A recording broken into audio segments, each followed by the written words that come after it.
Well, everyone, welcome. This is the April edition of the Agile Austin Coaching Meetup, and we're really glad to have you here.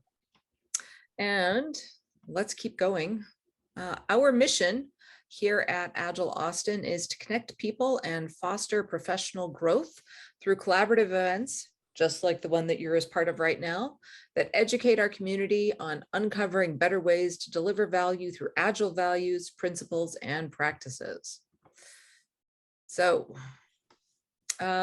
we have two ways that you can be involved with Agile Austin, through sponsorship as well as through membership. And I will be honest, everyone, a $35 annual membership is a heck of a deal, mainly because you get to vote. I know there, but Agile Austin really does have a lovely chapter, and it's a lot of fun, especially I think the monthly meetings might be about to go back into effect in person and the like. These are our 2021-2022 board members. You might know some of these people, but if you have any questions or concerns about Agile Austin, please feel free to reach out to any of them. And these are our Agile Austin sponsors for this year. And we'd like to really thank Retrospectives for coming through with that platinum level sponsorship. But the other two sponsors are Admeliora Coaching and WellSky. Agile Austin also has lots of different meetups, everything from coaching, which is where you're at now, to Agile at Scale. There is a book club, a very active book club, the Agile Leaders Meetup, Lean Kanban Scrum Master, as well as the big monthly speaker series. And these are all available over on Meetup under Agile Austin, and you can join that group and attend any of these that you like. They're free, and I think many of them are still virtual. If you are interested in volunteering with Agile Austin on anything from social media support to co-hosting or leading a monthly meetup or other ideas, please bring them forward to our board, and they'll be happy to help you. And this is me and Syd. This group that you are in right now, this monthly meetup, is really around Agile coaching and those competencies there. We do everything from coaching, mentoring, teaching, facilitating, and focusing on how to really improve that community. We do meet the first Monday of each month at 6:15 p.m. All right, this is also clearly I can't speak tonight. We meet monthly, the first Monday of each month at 6:15 p.m. via Zoom. And I think at least through this year, we're still planning on being virtual. It's just so much easier. And also we would have to rope down another place to go meet, and we just don't have one right now. All right. So coming up in May, Michael Ackerbauer will be here, and he'll be talking about mindful agility and finding balance. June is Jess Barr, and she's talking about hitting the coaching easy button. And July, and yes, believe it or not, we were already talking about July. Bob Galen will be coming, and he wrote a book called Extraordinarily Badass Agile Coaching. And I happen to know that I've purchased 2 copies of that book to give away during that night as well. So we look forward to those. But tonight, our main event is our very own Syd Markle, and she's going to be talking about organizational change, a coaching journey. So with that, I'm actually going to stop sharing and turn things over to Syd. All right, thank you, Erin. So yes, I'd like to share with you all a little bit of my journey, a coach's journey through organizational change management. So give me just a moment. Let me get my things set up here.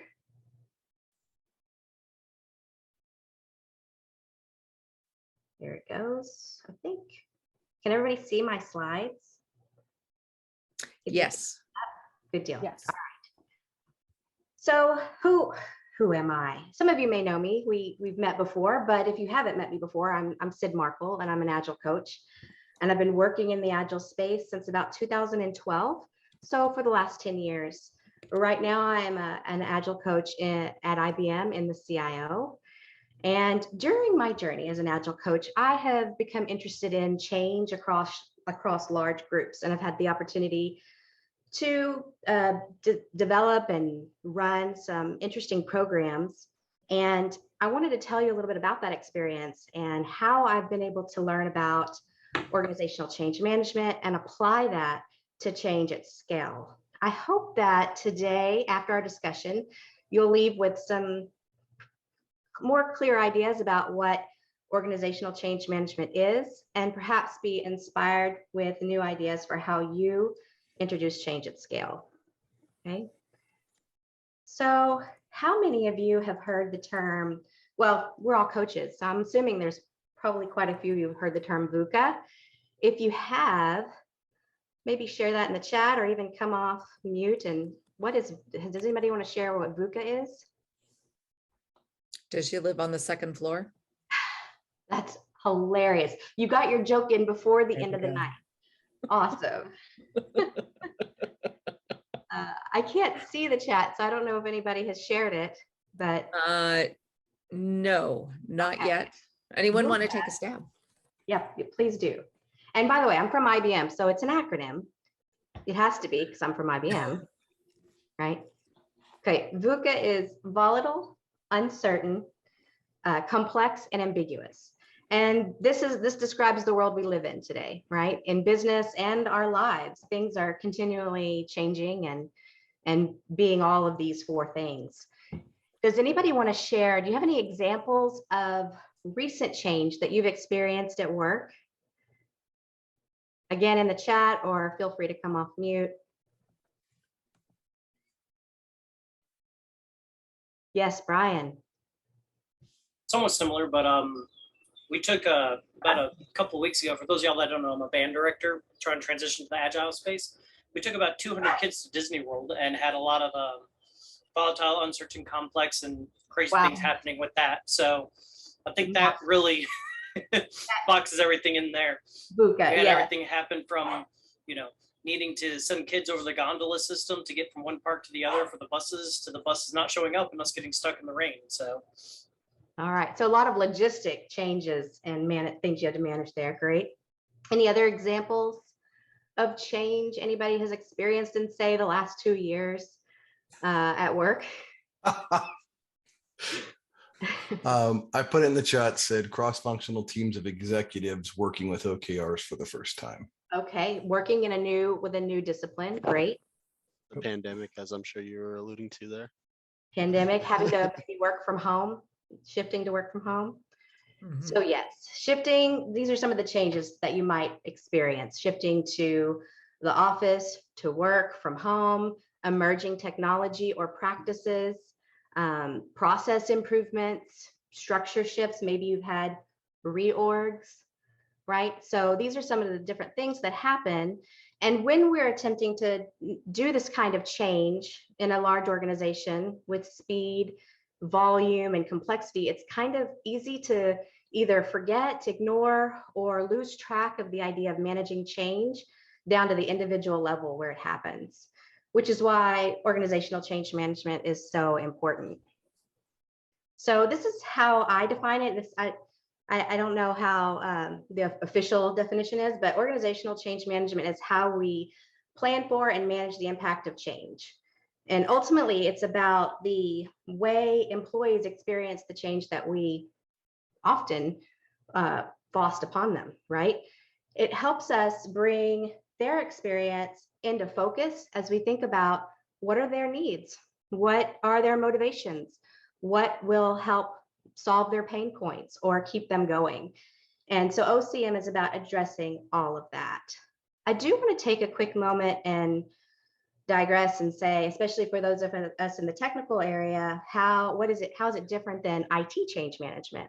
So OCM Can I interrupt you real quick? Brian Miller very politely had his hand raised and I never acknowledged him. And I also never asked you if you wanted me to, interject questions as they come or wait till the end. Okay, yeah. And we did hear from Brian, but Brian, did you have another comment? No. Okay. No, I just forgot to lower my hand. My apologies. Great. No problem. And yes, let's keep this loose. If there are comments, we can definitely, we didn't do the groundwork there, Erin. I remember now.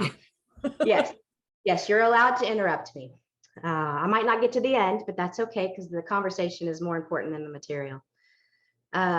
So I was just mentioning really quickly the difference between IT change management and org change management.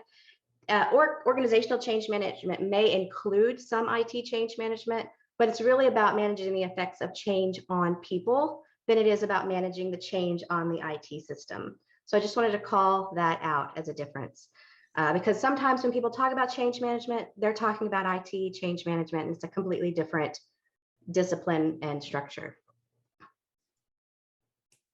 So there are, and by the way, I base my approach to OCM on two sort of methods because frameworks are useful, the Cotter method and also ADKAR. So you're going to see a little bit of information about those two models, and then I'm going to take you through some examples of programs that I've set up and run with this sort of idea in mind. So this is from Cotter, John Cotter, and it's the three phases of addressing change. The first, and I think a lot of times when we think about creating a change program, we really focus on the communication and the enablement plan, because that's what we think of as change, right? But there's actually two other phases that are really important to focus on if we're going to be successful. The first one is creating climate for change. So I think actually, Anthony, you shared a quote once, and I'm not going to get it exactly right, but it was something akin to the idea that change is so traumatic to the human ego, it's on the same par as death. You know, it's hard for people. So when we understand the current conditions, the status quo, and basically the context that people are in already, we can start to build a clearer vision about where we want to go, and we can also build a stronger plan for addressing those fears and those challenges that we may have with the change itself. Also, if we can build a coalition of people, the people who have the authority and or the influence, because those are not always the same groups, to help affect change, that will also help mobilize what you are planning. The next part then is engaging and enabling the organization. This is the part we're used to. This is training. This is communication. This is also addressing any underlying obstacles that are part of the structure, because change also, there may be a policy in place that's blocking what you need to change, and then enabling the skills. And then the last, keep going, you're good. well, just really quick, the last is you have to implement and sustain it through recognition, measurement, value. You have to continue to reinvest in that. It's not just set and forget. But did somebody have their hand up? Anthony does. Okay, Anthony. I have two things. For the create urgency, the challenge of status quo is it's a true statement, but depending on the size and complexity of the organization, sometimes that's not psychologically safe. So who is creating the urgency, and to whom are we challenging the status quo, and who is we? So just kind of, because I think the different levels of hierarchy, structure, reporting, authority, et cetera, can create real challenges and how to do what you just said. It's a great bullet point, but Right. Pragmatically, who are the players in that when you have that in your mind?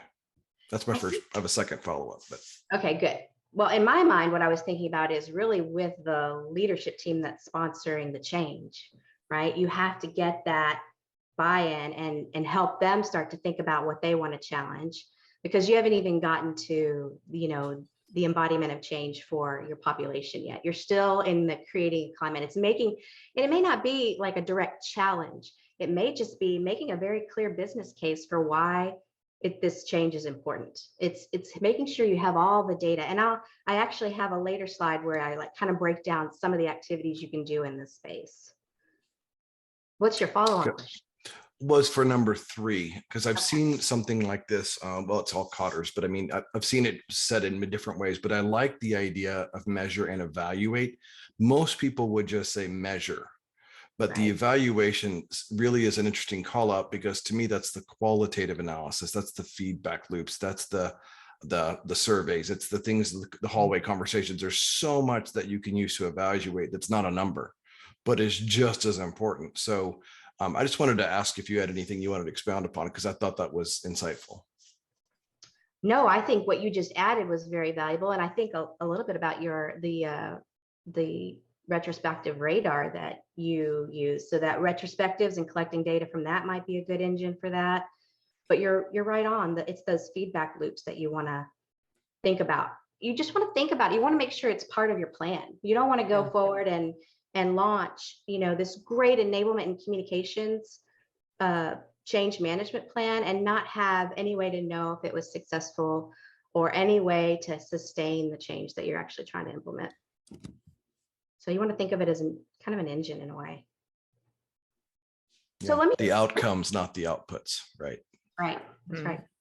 That's a great word choice there, Anthony. Outcomes, not outputs. Yeah. So in the next slide, I kind of want to take you through, okay, so these are the phases.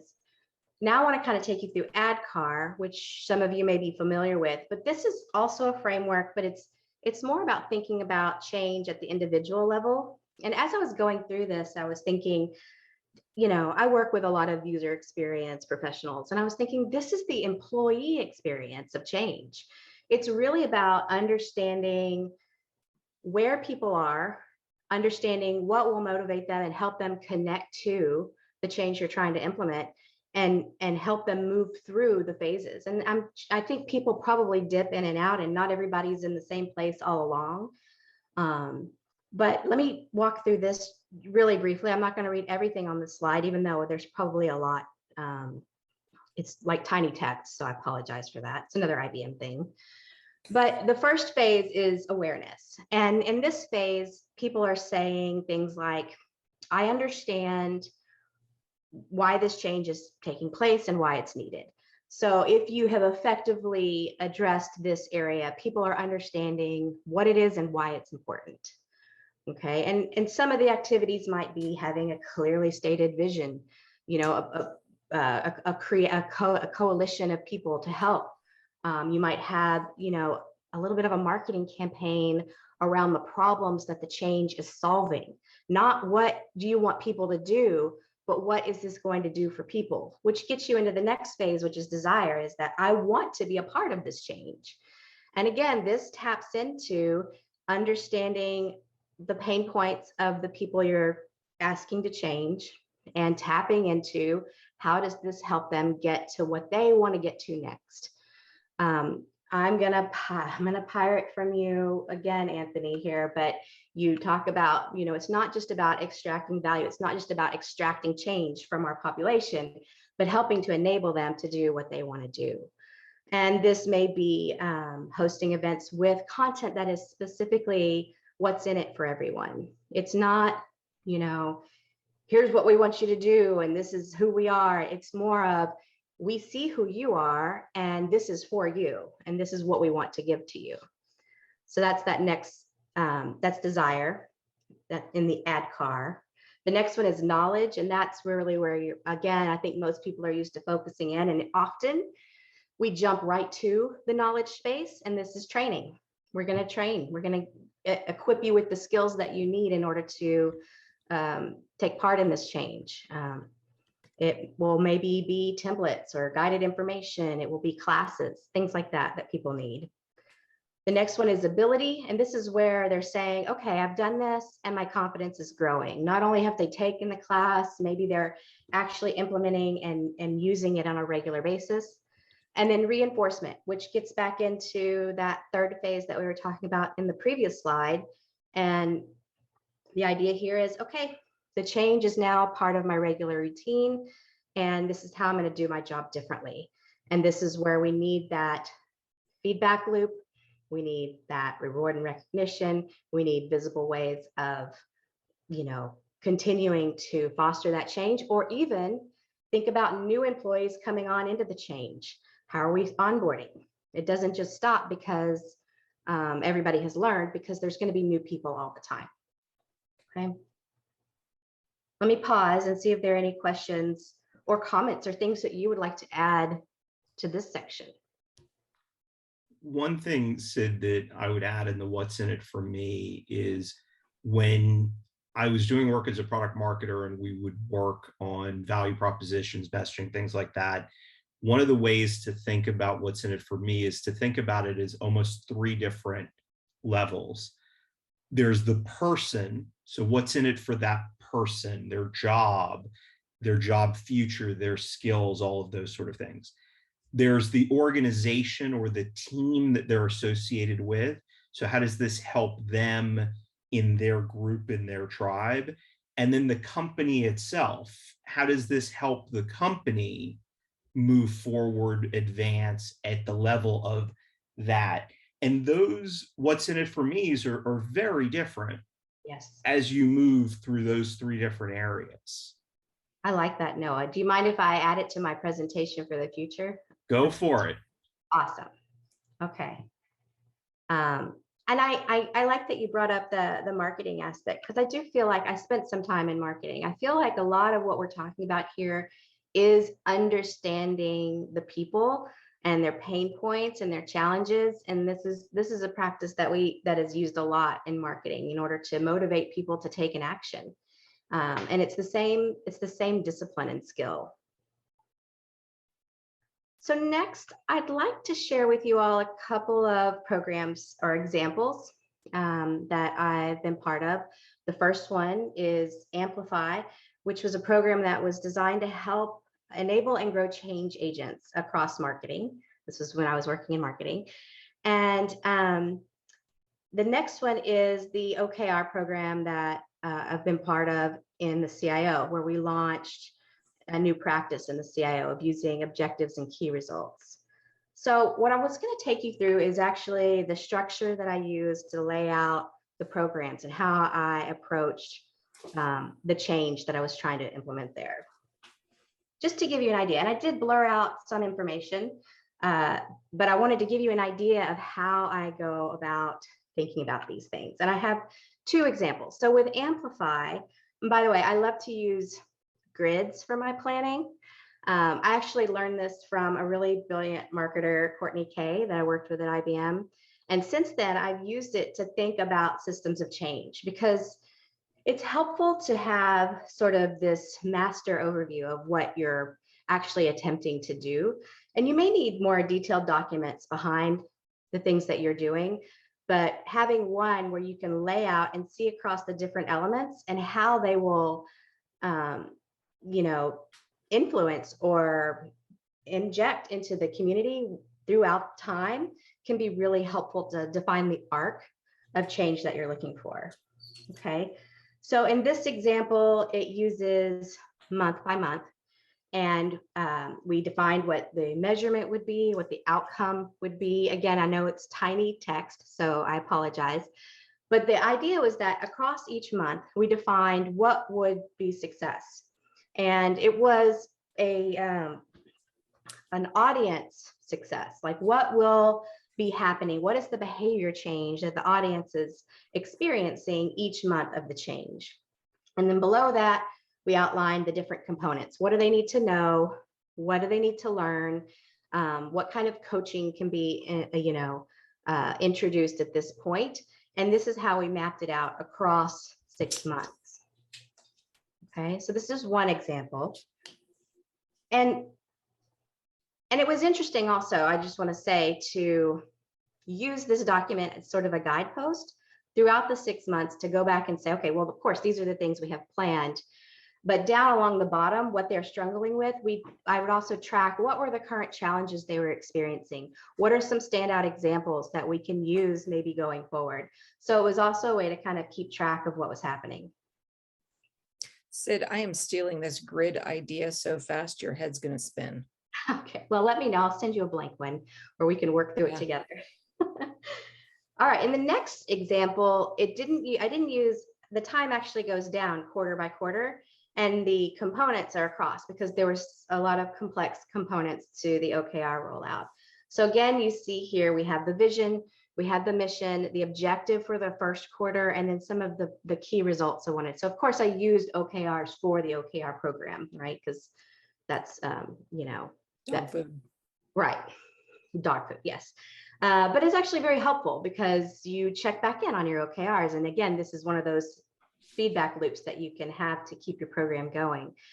And then we broke it down by component. So we had all these different things going on, from onboarding to communication, building up a community of practice, which Lori was part of that community. So I'm really glad to see her here. The partnerships that we had to have with the leaders in the different parts of the organization, supporting leadership because we wanted them to be a great example of that change.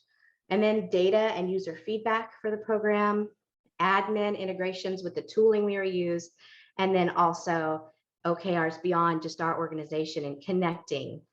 So this is how I laid it out for the OKR program, again, using a grid, just so we could see across everything that was happening. Okay, so these are just some examples I wanted to share with you on how I went about doing some of the planning for those programs. Hey, Sid. Anthony has his hand raised, Sid. Hey, Anthony. Yeah, just could you, on those last two slides, just because I happen to be around for some of that stuff. One of the things that you don't have on there that I saw was while you had behavior change, for example, that you were showing, you know, what behaviors would be different, is you really talked a lot about the mindset shift. So you were changing hearts and minds and behaviors followed that. So it wasn't do this thing, change your behavior, because behavior modification on its own never sticks. But I've just watched the way you work and you help coach people by asking better questions rather than giving better answers. And that's why the behavior change would happen. It wasn't on the screen, but I happen to be aware of how you did and how you do that. So I thought it'd be worth pointing out for the team. No, I appreciate that. It's true. We do want to teach people how to do some specific activities, but it was always leading with mindset, because I personally don't believe it'll stick unless, again, that mindset piece of it is there. So thanks for calling that out.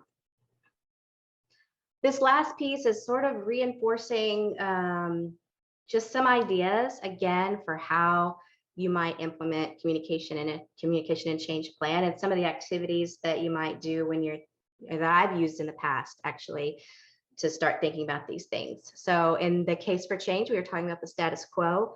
You may want to develop some sort of an executive summary or proposal. You may want to understand what are some of the biggest risks, maybe doing a pre-mortem or a risk mitigation plan.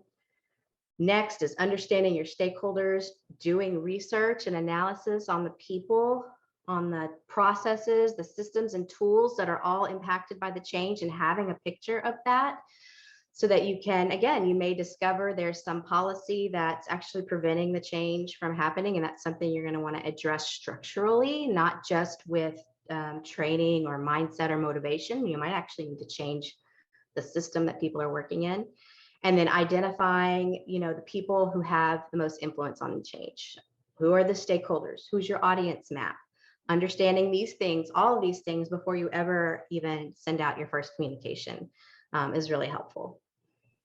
And then, of course, a communication strategy, understanding all your channels, all of the things that are unpacked under that, and the education and enablement that goes into it, measuring the impact. How will you know if the change is successful? And that's I see that, I think about that now, it's listed here under implement and sustain, but you're gonna actually want to know that at the beginning. So don't wait until you get to implement and sustain to figure out your measurement plan. I should probably move that up to the front. And then reward and recognize the change. So we've talked a lot about that, and that reinforcement and identifying meaningful ways people can be recognized. Again, that means understanding your audience and what's meaningful to them in order to know how to recognize them. All right, so the last slide I have is just some resources. There are just some general resources if you want to dive into more of what I've talked about from the actual people who wrote the material, because this is just my experience through these things. So these might be helpful to you. And it's a short presentation. I don't have more, but I'd love to open up to discussion or other comments or anything else you'd like to share about different changes that you might have been part of. So everyone, the floor is open. Sid, do you want to leave your screen up, or do you want me to go back to kind of a grid view? Do that. Yeah, let's do the grid view.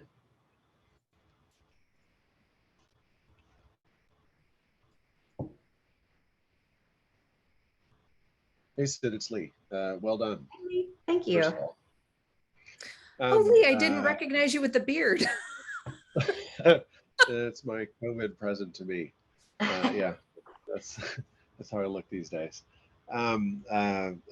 Really valuable. I love the idea of Cotter from a strategic change standpoint. I think it's really useful, and I think ADKAR, for most people trying to wrap their head around it, I think of it in smaller chunks. Just some of my own experiences, what they found is useful. And then when I think about change, there's a couple other resources I like to think about, which is uh, a book called Switch by Chip and Dan Heath, How to Enable Change When Change is Hard. And they talk about, if you Google, there's some little videos on it, but they talk about change in terms of how we react to it, like as a logical side as a rider, an emotional side as an elephant, and the ease of change as the path. And you have to be able to satisfy all three. You've got to make sure that it's logically makes sense, like I get it. There's an emotional attachment to it of why I should do it, and and it has to be easy for me to do, otherwise I'll fall off the way, right? Like, and I think the example he uses is like, ice cream in the fridge. I know that I shouldn't be eating ice cream at midnight, but that doesn't mean I don't want to. So in order to appeal to that emotional side, the moment of compliance is actually at the grocery store when I choose to not buy it. So to make it easy for myself, I don't create the temptation in the first place, right? And that's been, gosh, for all the coaching engagements and consulting with large companies, like helping people understand, like Scrum Masters really get that idea, and you can lay out Cotter in that view and go, how do we make sure that people relate to it, that they make sense to them? How do we create the appeal such that they want to participate? And how do we make it as easy as possible and remove the barriers for them to encounter that change? Yeah. Noah's asking over in the chat, Lee, was that logical, emotional, and easy? But yeah, easy, like the path. How easy is it? They call it the path. If the path is difficult, then people won't follow it, or they won't follow it for long, right? I'll add the book here. Thank you. That's It's a awesome. audio too. Well, it's also thinking about the Virginia Satir model, the Satir transformational systemic therapy of how she talks about what's really stages of grief, right? And how people come to a new normal. And really, that's what change management looks like for any human, because human. And so that when you think about that emotional side, Lee, as you're talking about it, because I agree, it's super interesting, because when I actually do one of those little charts that does this, in fact, I do Satir, Tuckman, and there's a third one. And I basically say the pattern is that all humans do this. Like, you can't escape the dip. So all you can do is promise to walk people through the dip. And that's the psychological safety that you create. But it's you're just dealing with the humanity, not just the process. Yeah. That's really good, Lee. Thank you. I love that. I love that, Anthony, walking people through that dip. It's, getting there to the other side. Yeah. With safety. Yeah. That's beautiful.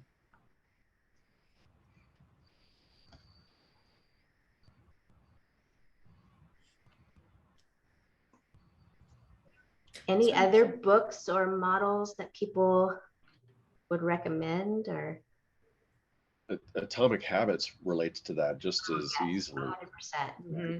Yeah, that's a good one. Small incremental change versus big bang. Yeah. Sorry, Maru has his hand up, so I co-opted that. My apologies. Oh, please finish, Lee. I will not forget my idea, I promise.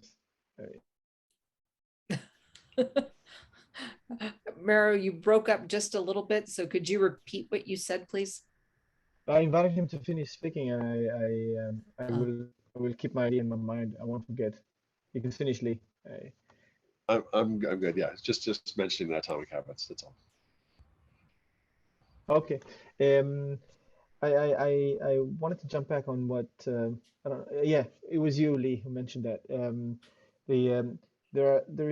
There are different approaches to change. They don't like the word management in change.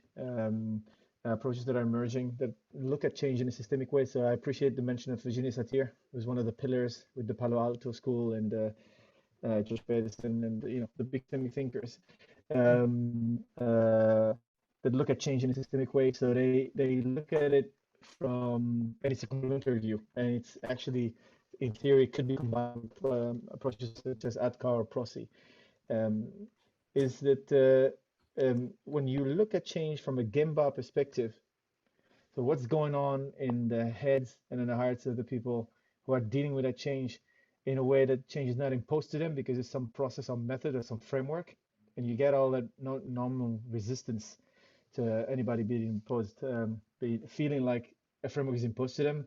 To a certain extent, it's natural that anybody would feel that unless it comes from them. That's part of the ego too. But getting that engagement, no matter what's coming from the outside, is not an easy thing. So these Gemba style of change management approaches, and they take a systemic approach. I can give you an example of one that I know very well. It's the change management framework from the Enterprise Agility University that develops and works out skills related to sensing, emotional intelligence, cultural intelligence, empathy. You can even call it to a certain degree empathy engineering, because engineering is such a dry and gray word, but it is really a whole battery of skills that you can acquire through practice. It's not coaching, not at all. It's really just techniques that anybody in a system, be it a manager or a managed, such an ugly word, can put to use to ease change and also codifying change. That's why I call it Gemba perspective on change.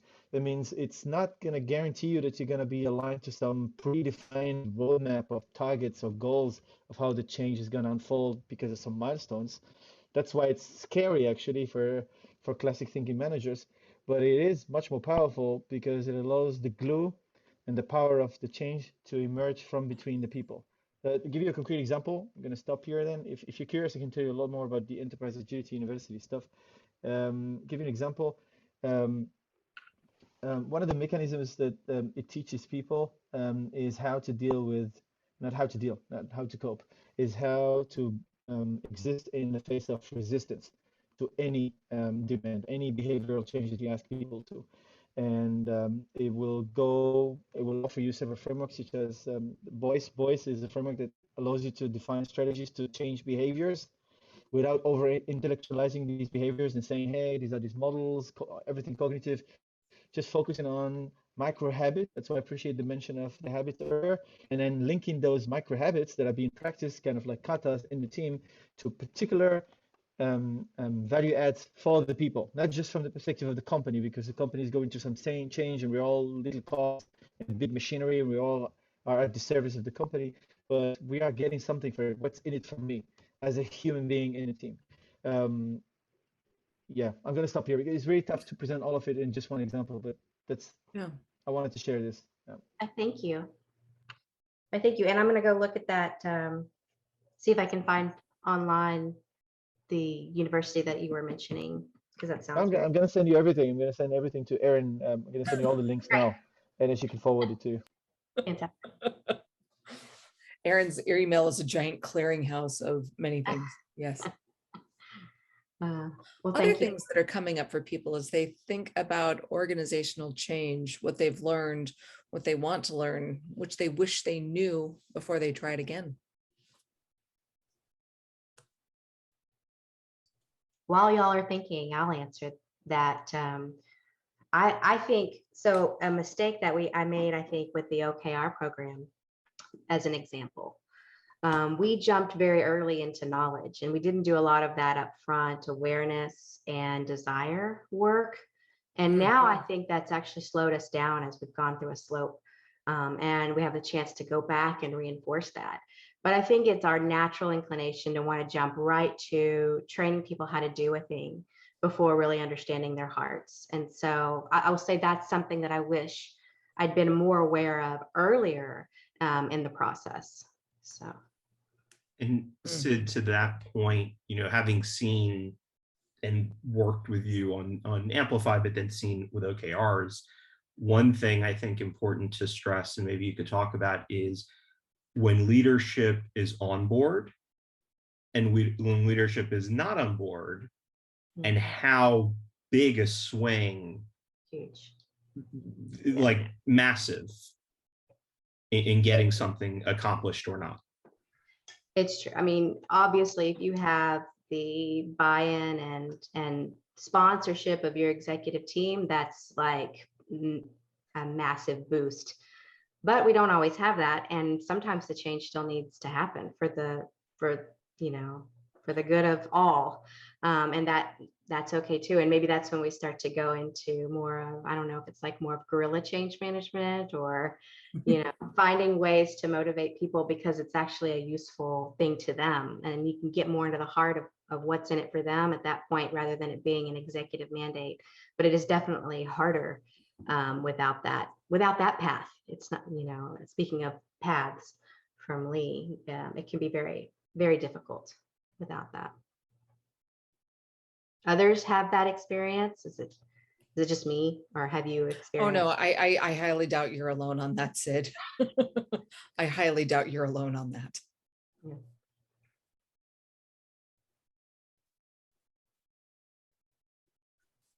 So a couple of things that I use when I do coaching, two techniques from two modalities or same modality. One is Aikido martial arts, where you don't go to make a change, but you join in. And when you join in, you can change the way or change the direction very easily of where the person is going. So you don't step in front of them and challenge or confront, but it's more going with them to begin with, so that they know you are on their team, you are on their side. And then if you make suggestions, they are more open to hearing you. And another thing is somatics, that is change. When people hear change, the word change, there is some kind of nervousness, there is some kind of anxiety that goes with it. And just the thought of that make people not breathe enough. And it goes into, they go into shallow breathing mode. And when we are not breathing enough, our literally like executive function of our brain doesn't work. I mean, it's more like it's switch off, and we are trying to work on a survival level. And when that happens,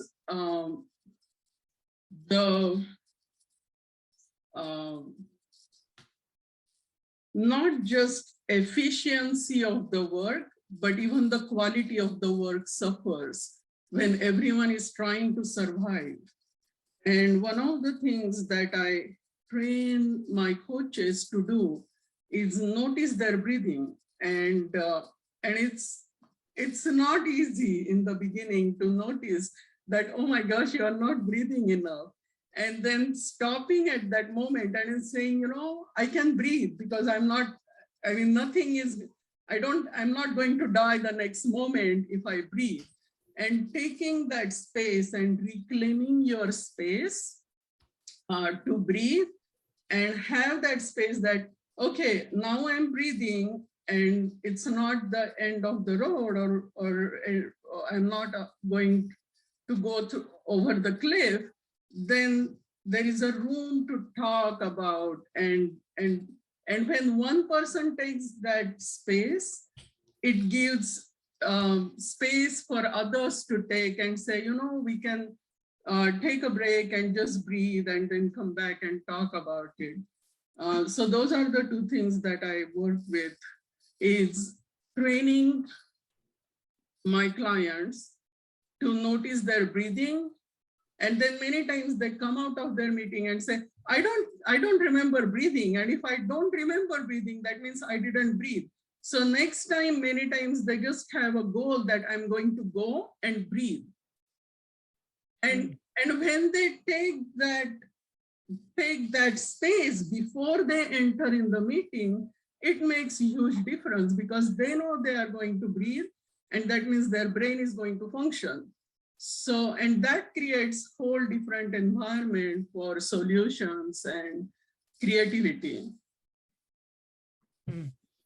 Yeah, that somatic quality of coaching, the breathing aspect. Where are you centered? That's lovely. Just want to jump in on that. That's the kind of things that I meant by the game by style of change. I spent most of my career in consulting, in strategy consulting, and it's a radically different world. Everything is over-engineered and turned into process models and systematized, and turned into some framework to be repeatable, and that leads to that grid view from the outside in on things. But this is the kind of techniques that really can make a change, or do make a change, because this is part of the toolkit that people can put to use away from the cognitive side of change, just how to deal with it for yourself, make sense of it, clarify it for yourself, and also be able to deal with the conflicts that emerge in change. Anybody who tells you there is no conflicts in change is just, I'm going to generalize here, is lying. Nobody, it cannot be that everybody in an organization are all aligned. That word makes no sense. Everybody's aligned.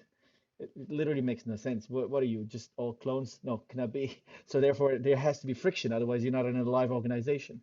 And that's why, the stuff that was just said resonates so much with me.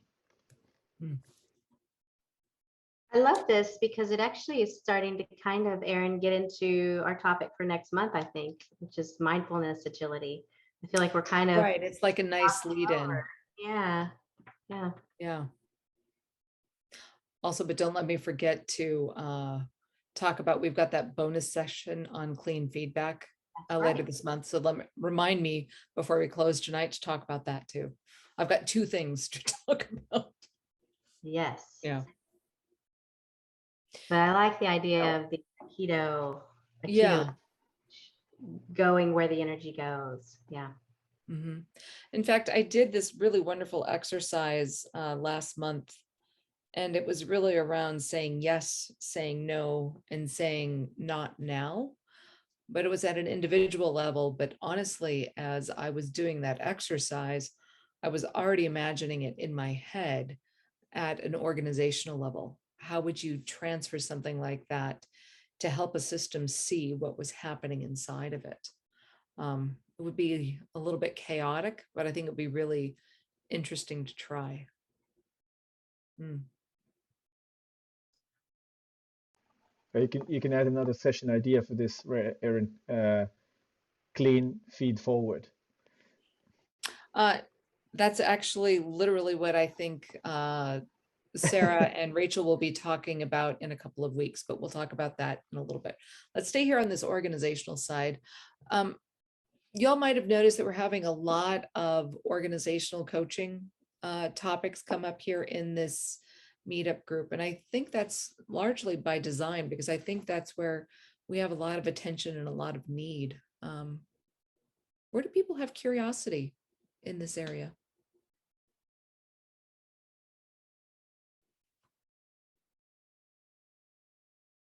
Other than how do I do it and not die? Which I feel like that's kind of the subtext of this from a lot of people. How do I do this and not die?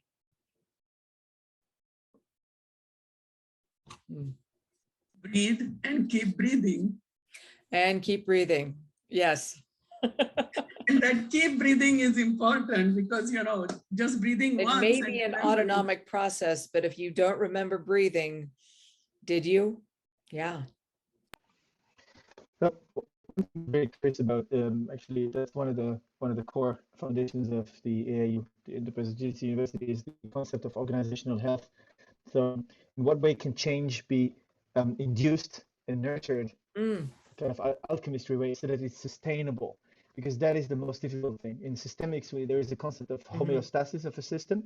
In any system known to humankind, including human systems or biological systems, even mechanical systems, let's say metal, you have homeostasis, which is the point of equilibrium, the closest point of equilibrium to which the system will tend to invest all its forces to go back to.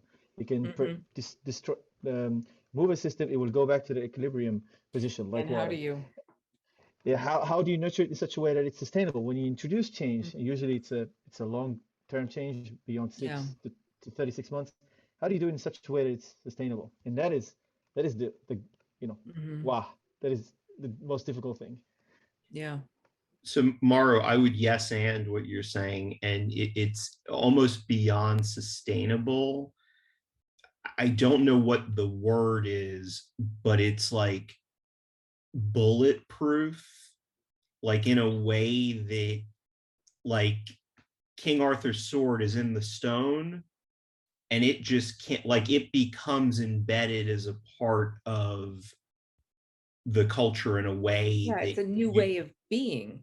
right, It's because a new way of- sustainable is great, but it does mean that there could be something Mhm. that knocks it to the side. Is But it anti-fragile? is it what?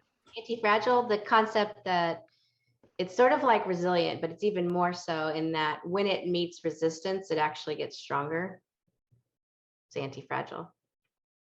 Yeah, Yeah, I I like. was thinking of the X-Men villain, but yes, that would be probably the word Magneto? for him. No. There's a Uniman or U-Man. You hit him. There's another guy in the Hellfire Club that you hit him, and It the gets kinetic stronger. energy goes the other way, type of thing. But that's the point, Hmm. Sid, that you're saying. Yeah. Yeah. Anti-fragile. Yeah, Yeah, I there's like a that big term too. mindset shift. Mhm. Go ahead, Mauro. I like that term too because I listened once to a really long talk at uni from a professor who was explaining the semantic difference between the contrary of fragile and explaining that it's not resilient or solid or something, that the real contrary that carries the semantic meaning that is referring to the opposite of fragile should Yeah. be a word like anti-fragile. That's why it resonates a lot with me what Sid said. Mhm. It carries a lot more. And what I mean by organizational health and sustainability is that when it achieves that next, let's say it achieves that micro transformation or that change, you achieve the next state, you can hold it. At the beginning, there's two schools of thought. One is you hold it through effort, through sustained repetition of, hey, there's a sense of urgency, this is important, I need your engagement. There is another school of thought that says, if you agree with the mission, I'm not going to do anything. I'm going to let you, the teams, decide if you want to stick to this. And whatever emerge out of this is what we have a change at the next stage for change. So this is really, it becomes almost philosophical at this stage. So it's a matter of management style at this stage, really. Yeah. Organizational health. That's another big topic. Throw that one in the hopper, Sid. Organizational health. We'll find someone on that. Yeah. Feels like there's a lot of passion around this for people. Yeah. Seeing more engagement. Yeah. There's a French word, I don't know how to translate it to English. The word is lassitude. It's basically almost a tiredness of change. It's when you have experienced change so much and so often, so repetitively, like these strategic transformations that happens in companies. Every 1 year, there's the next Around consultancy that comes, exhaustion. kind of exhaustion. So there's kind of Yeah. fatigue, lassitude. You're jaded and fatigued by the change. And so that's why this organizational health, I think, is one of the next. It's like you're in the middle of the sea and you want to just hang on to anything to float. You're just tired of the next change initiative, you know? The only way I've seen through kind of that exhaustion, that tiredness at that point, is that continued coaching and a lot of support and a lot of understanding from that side, but also still seeing that. And you said, Sid, you did a really nice job of calling out this in some of the slides that you were talking about, really highlighting those wins, talking about what's there, recognizing the people who are carrying this forward. Yeah. Right. Hmm. You have to start to amplify where it's working, because people will be used to you saying it's working and telling you all the reasons why it should work. But when they actually hear it and see it from their peers, it's much stronger. Yeah. Yeah. And so the difficulty is this kind of these kind of concepts that we all feel. I mean, we a lot of people feel, we can sense them, are hard to put into practice because it's hard to be put into a rigid framework. And I don't think that's the way we should go about this. That's why approaches like coaching that are ubiquitous, I refer to them as ubiquitous and pervasive. So what that means is that ubiquitous means they're everywhere. Pervasive means they are not the result of concentrated effort. They become part of how you manage, how you are. And so That I'm shift. way far from the esoteric stuff here. I really mean it like an engineer. I'm talking here system dynamics. Pervasive means you have put or planted this seed in various ways, but in its essence is the same, and that what becomes part of the culture, or at least the mindset of the teams, and then you let it do the job for you, you know, and you nurture it with some coaching. It could be self-coaching, it could be the team coaching itself, could be with some external help, but at least you have some external force that helps it nurture and change and challenge it, kind of like wind and the water torturing a little plant until it becomes a tree, a solid tree. I don't want to That get too poetic elemental. here, but you get my idea. Yeah. Awesome. Well, let's take, if we have one more question, we'll take that. And if not, we will move towards wrapping and giving everyone their evening back. Any last comments? And by the way, everyone, I did put contact information for both Syd and myself over in the chat. If you're looking to heckle us later about topics that you'd like to see covered, please feel free to use those. Yeah, and the like, because we are looking for November and December speakers. We are. Yeah. September too, I think. Oh, that's right. We do need a September as well. Yeah. But I saw that from Jill, so maybe we'll do something around visualization again. Oh yeah. Our coaches. Okay. Everyone, well, Syd, do you mind if I take back the night here just a little bit? Please. Okay. So we had some really great speakers start coming up this spring, and one that we wanted to include in, and we are running this as kind of a special lunchtime Agile Austin coaching meetup, because these two speakers are based out of the UK and we don't need them to have them up at 2 a.m. and the like. So next on April 25th, Sarah Scarrett and Rachel Gilmore will be here to talk about clean feedback, how it is easy to receive, but the tricky aspect of delivering this. And so this work is based on clean language and clean language, the practitioners and the like. And Sarah is really wonderful. I had her walk me through this, and it's something that I want to incorporate more into my own work. So she and Rachel will be here to talk about that.